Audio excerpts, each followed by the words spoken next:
Hai Lur, hatur nuhun ya karena udah hadir di video ini. Jadi AA mau ngajak kalian bahas kasus soal pekerja wanita kita di Singapura yang cukup benar-benar bikin kita sedih. Apalagi dari kasus ini bisa kita jadiin pelajaran ya dan ambil hikmahnya bahwa kalau kita ketemu dengan seseorang itu harus hati-hati. Ya positifnya AA bahas kasusnya biar kejadian kayak gini gak dialamin sama kalian di kehidupan kedepannya. Tanpa berlama-lama lagi, langsung aja kita gaskan ke case-nya. Wanita kelahiran tahun 1984 ini bernama Nur Hidayati Wartono Surata. Dia berasal dari Indramayu dan hidup bersama dengan ibu dan ayah tirinya dengan kondisi ekonomi yang terbilang pas-pasan. Nur Hidayati yang juga akrab dipanggil Nur, diketahui udah memiliki seorang anak, buah dari pernikahannya yang terdahulu. Namun pernikahannya Nur dan suaminya berakhir dengan perpisahan.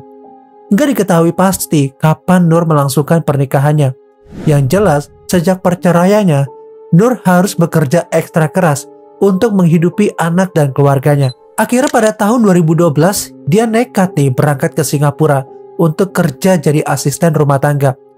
Kehidupan Nur di Singapura ya berjalan dengan baik. Lingkungan sosial di Singapura juga membuat Nur berubah penampilannya menjadi lebih modis lagi.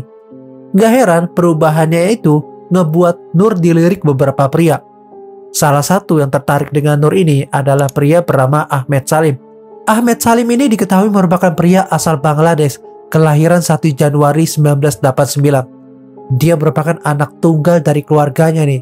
Setelah selesai pendidikannya, Ahmed mencoba peruntungannya dengan berangkat ke Singapura pada tahun 2010. Hanya berselang 2 tahun setelah kedatangannya, Ahmed ini bertemu dengan Nur. Hubungan mereka semakin hari semakin dekat, dan akhirnya Ahmed dan Nur berpacaran. Awalnya hubungan mereka terbilang lancar nih, walau perbedaan umur Nur yang lebih tua 5 tahun dari Ahmed. Hubungan Ahmed dan Nur berjalan dengan langgeng, hingga di akhirnya tahun 2017, mereka berencana untuk nikah nih, di bulan Desember 2018. Ahmed diketahui udah sangat mencintai Nur banget nih, layaknya suami istri. Mereka juga diketahui udah rutin nih saling berhubungan begituan. Namun, cerita cinta antara dua sejoli ini nemuin rintangan di tahun 2018. Saat itu, Nur diketahui bertemu dengan seorang tukang ledang bernama Syamin Rahman. Sosok gagah dari Syamim itu pun menarik perhatian Nur Hidayati. Mereka kemudian ngejalin hubungan gelap nih di belakang Ahmed. Gak butuh waktu lama bagi Ahmed nih untuk mengetahui pengkhianatan Nur. Dia langsung mengkonfrontasi Nur nih dan coba nanyain kebenaran kabar perselingkuhannya. Nur kemudian ngaku udah ngejalin hubungannya dengan Syamim. Hal itu jelas ngebuat Ahmed ini ngerasa frustasi. Apalagi mereka udah berencana nikah di bulan Desember. Karena rasa kecewa itu, Ahmed kemudian menghubungi ibu dan teman-temannya untuk minta tolong dicariin calon istri untuknya.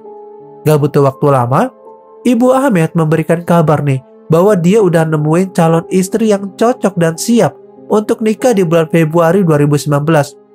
Situasi jadi semakin sulit saat Ahmed dan Nur ini akur dan sepakat ngelanjutin hubungan mereka. Saat itu Nur udah ngingetin Ahmed tentang perjodohannya dengan wanita pilihan ibunya di Bangladesh. Meskipun begitu, Ahmed diketahui masih terus melanjutkan hubungannya dengan Nur. Mereka masih rutin bertemu setiap akhir pekan dan ngelakuin hubungan ehem. Kondisi hubungan mereka saat itu udah gak sama lagi sebelum Nur ketahuan selingkuh. Mereka pun jadi sering bertikai. Ahmed menjadi semakin emosi nih saat mengetahui Nur masih nemuin Syamim. Bahkan saat emosinya yang sedang tinggi, Ahmed pernah nyumpel mulut Nur nih dengan sebuah handuk. Sebelum akhirnya ya dilepasin saat Nur meminta maaf. Hubungan mereka pun terus berlanjut meski dengan perasaan curiga. Sekitar bulan Oktober nih ya 2018, Nur kembali berulah. Diketahui dia bertemu dengan tukang yang sedang bekerja di Singapura bernama Hanifah. Lagi-lagi, Nur gak bisa ngebendung rasa ketertarikannya kepada Hanifah. Gak lama kemudian, Nur dan Hanifah pun berpacaran. Namun kali ini, Nur nyeritain kondisinya dengan Ahmed. Dia juga bercerita tentang rencana perjodohan Ahmed yang bakal dilakuin di tahun 2019 nanti. Dengan begitu, Nur ingin meyakinkan Hanifah kalau dia pasti akan mengakhiri hubungannya dengan Ahmed. Hanifah pun mempercayai janji Nur itu. mereka ngelanjutin hubungannya. Namun rupanya hubungan gelap itu tercium oleh Ahmed. Tepatnya pada tanggal 9 Desember 2018, Ahmed lagi-lagi mengkonfrontasi Nur tentang kebenaran kabar perselingkuhannya. Nur kemudian ngaku telah mempunyai hubungan dengan Hanifah dan nyaranin Ahmed untuk kembali ke Bangladesh guna memenuhi perjodohan dari keluarganya. Atas alasan itu, Nur meminta putus nih dari Ahmed. Namun cinta rupanya udah benar-benar membutakan Ahmed nih. Dia nggak menyerah dan meminta untuk bertemu Nur lagi nih di tanggal 23 Desember. Dengan harapan Nur nggak jadi mutusin hubungan mereka. Nur setuju nih buat bertemu, tapi di tanggal 30 Desember. Saat itu niatan buruk Ahmed ini muncul. Di dalam benaknya dia nih ya, Nur harus memenuhi permintaannya untuk gak putus. Jika enggak, dia bakal ngehabisin dia. Hari itu pun tiba. Sebelum mereka bertemu, Ahmed diketahui udah mengosongkan rekening dan menarik seluruh uangnya sebesar $1.100 Singapura.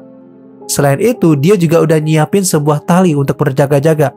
Sore itu, mereka pun ketemuan nih di Golden Dragon Hotel yang terletak di kawasan Gelang, Singapura. Di dalam kamar, mereka bertemu dan sempat melakukan hubungan terlarang itu lagi. Awalnya ya semuanya baik-baik aja nih lor. Sampai akhirnya pembahasan beralih nih ke hubungan mereka. Saat itu Ahmed memohon kepada Nur untuk gak mutusin hubungannya dan berharap bisa balik lagi. Nur yang udah bulat dengan keputusannya tetap nolak permintaan Ahmed. Dia dengan tegas nyatain bahwa dia udah gak mau lagi ngelanjutin hubungannya dengan Ahmed. Penolakan itu seakan-akan menjadi bara api nih yang ngebakar emosi Ahmed. Dia kemudian langsung ambil tali dan ngelilit leher Nur dengan kenceng. Ditambah lagi, dia juga nyekik leher Nur yang sempat ngelawan dan pada akhirnya Nur lemes setelah beberapa menit terlilit tali. Nur pun langsung meninggoy dunia nih di tempat. Setelah itu Ahmed mencuri uang dan juga HP dari Nur. Dia kemudian sempat memperpanjang kamar hotel tersebut untuk menghindari rasa curiga dari pihak hotel. Ahmed lalu kabur dan memberitahu atasannya kalau dia pengen berhenti bekerja dan pulang ke Bangladesh. Pada malam hari nih, jam 10:15 malam, seorang resepsionis hotel bernama Lee Pang Yuan menemukan Nur nih udah gak bernyawa di kamarnya setelah dia gak ngedapetin jawaban saat menghubungi kamarnya. Dia pun langsung menghubungi polisi dan juga ambulans. Nur Hidayati akhirnya dinyatakan meninggal dunia nih pada jam 11 malam. Petugas paramedis nemuin luka fatal di leher Nur akibat ikatan tali yang keras. Dokter yang bertugas untuk mengotopsi jasad Nur juga nyimpulin bahwa penyebab kematian Nur gara-gara trauma parah di sekitar daerah leher. Keesokan harinya atau sekitar 14 jam setelah kematian Nur, Ahmed Salim berhasil ditangkap saat berada di kantor atasannya guna ngebahas pengunduran Ahmed yang dirasa mendadak. Ahmed kemudian digelandang ke kantor polisi pada tanggal 15 September 2020. Persidangan kasus penghabisan nyawa Nur pun digelar. Sidang baru digelar karena sempat tertunda karena adanya pandemi COVID-19 saat itu. Dalam sidangnya nih ya, Ahmed ngaku bahwa dirinya lah yang telah ngehabisin Nur Hidayati. Namun dia ngebantah bahwa dia mempunyai niatan yang nyebabin kematian Nur. Dia beralasan bahwa saat itu sakit hati dengan perkataan Nur yang membandingkannya dengan Hanifah terkait masalah finansial dan juga masalah diranjang. Ahmed juga mengatakan kalau dia juga berkeinginan untuk mati setelah kematian Nur karena ngerasa hidupnya gak akan lagi ada gunanya tanpa kekasihnya itu. Pengacara Ahmed juga nyebutin bahwa kliennya tersebut diindikasi mempunyai masalah pada mentalnya yang membuat dia gak dapat ngendaliin emosinya saat itu. Namun hal itu dibantah oleh jaksa penuntut yang nyebutin bahwa kondisi mental Ahmed dalam kondisi yang baik dan gak bisa mempengaruhi tindakannya. Cerita Ahmed tentang sakit hati itu juga dibantah oleh jaksa penuntut. Dia menilai cerita itu hanya karangan Ahmed agar dia terhindar dari hukuman maksimal. Selanjutnya juga diketahui bahwa Ahmed udah merencanakan penghabisan nyawa itu karena sebelumnya dia sempat ngebeli tali yang pada akhirnya menjadi alat pembunuhan dalam kasus ini. Ahmed pun divonis hukuman mati oleh hakim. Namun pada Oktober 2021, Ahmed mengajukan banding atas vonis hukumannya dan akhirnya ditolak di tanggal 19 Januari 2022 lalu. Karena bandingnya ditolak, sampai saat ini Ahmed Salim masih menunggu tanggal hukuman matinya dilakuin. Nur Hidayati tinggalin seorang anak dan 2 orang tua di Indramayu. Jasadnya dipulangkan ke Indonesia pada tanggal 15 Januari 2019 atau sekitar 2 minggu setelah kematian Nur. Keluarga menyatakan jika Nur ini ternyata punya cita-cita nih untuk ngebeliin keluarganya rumah yang layak dari hasil kerja kerasnya di Singapura. Ya mungkin segitu dulu ya kasusnya. Semoga dengan adanya kasus ini kalian bisa jadiin pembelajarannya. Dan buat kalian yang mau baca sumber risetnya bisa langsung aja klik di bawah di deskripsi ya. Hatur nuhun.